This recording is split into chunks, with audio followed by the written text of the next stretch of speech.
Hey everyone, welcome back to Eyewitness News Mornings. We're watching for a storm getting ready to make its way into Kern County. Right now it's centered just to our northeast. A front moved by overnight, bringing in some clouds. But as the storm is headed into Kern County, will we see precipitation actually unfold into the area? It's been one of the interesting talking points online when chatting with the National Weather Service. Will we get any rainfall out of this? Right now, the majority of the storm is currently over in the Sierras, and we're getting a little bit of a flurry or two along the Sierras near areas of Yosemite, working its way down towards Mount Whitney.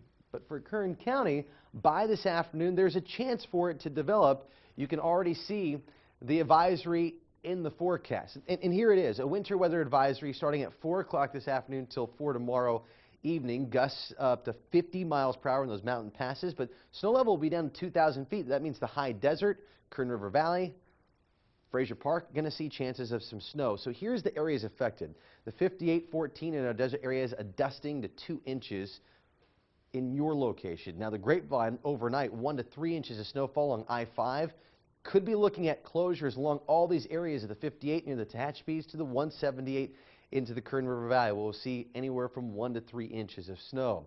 In the Bakersfield area, 20%, 30% chance for a light rainfall, highs in low 50s. We will not see snow in Bakersfield. Already saw that post on Facebook. Thanks for asking, but just not going to happen. The mountain areas, snow levels down to 2,500 feet, high temperatures in the 30s, 1 to 3 inches of snowfall there. The Kern River Valley, now you'll peak in the 40s briefly and then start getting colder and windy. Remember, gusts up to 50 miles per hour. Same story for our desert areas with light rainfall first, and then we have that chance for some snow from Mojave to Ridgecrest to even Edwards Air Force Base. But great air quality. You can use the fireplace the next couple of days. We're in the green. Here's the 10-day. Chances of rainfall for the Bakersfield area end at the last day of 2014 and New Year's Day. It starts cold. The year begins freezing. 29 will be the temperature, and then we'll see us dry out and gradually warm up into the rest of 2015. If you're in the mountain areas, remember, snow levels down to 2,000 feet. Big snow event today if snow levels down to that level, 2,000.